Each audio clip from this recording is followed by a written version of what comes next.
Maulana Ridho Firmansyah, kelas 10 IPS 1, nomor absen 18.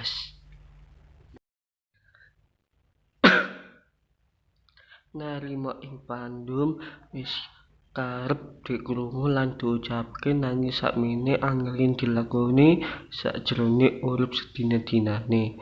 Pancen isih akeh banget wong kang ora bisa nampa kakehan kang kudu ditampa. Akeh wong owah pikire saka anggone susah diarung kepara malah ora sithik sing nganti nekat lampus diri.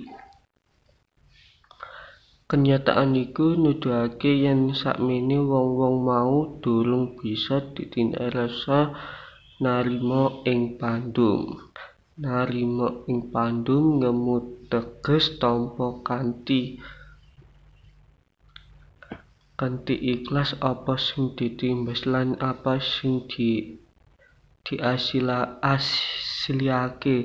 Unen-unen iki mujudke wewarah becik kanggo ngegulak watak kang luhur, yaiku watak pasrah lan ikhlas mring peparing lan kuwasaning Gusti kang murbek dumadi. Wewahan iki ana sambung rebete karo kepercayaan pribadi ing babagan kodraté manungsa sing minangka kawulane Gusti. Tegese manungsa mangka titah sawanta keparingan kewenangan ndonga lan budidaya sakuwate tenaga, nanging ora wenang mestake asli utawa pikolahe kang kudu jumbuh karo apa sing dikarepake. Kabeh pepesthen mau mung kagunaan kang akarya jagat.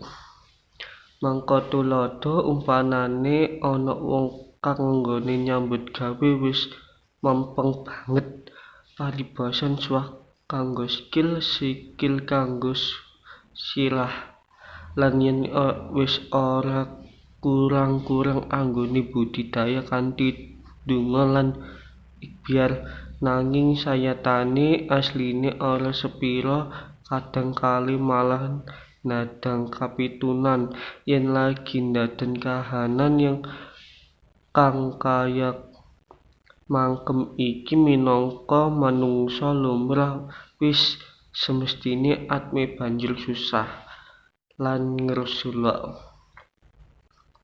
Yen wong sing cekak pikirane sing ora bisa nampa kawahan mau kanthi ikhlas, bisa-bisa pikirane malah ngebyar nganti kuwahane nyalahake Gusti Allahe sing jare ora adil. Ngomong beda yen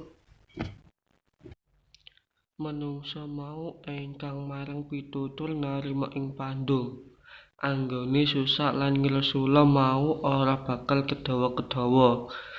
Kanggo mungel piluren kang kesah ben ora kebaat muntung, enggal-enggal ngenggani pasrah miring kuwasaning Gusti. Musana gelem nampa kahanan mau kanthi lega lan percaya kabeh mau mung mujud pacibaning urip.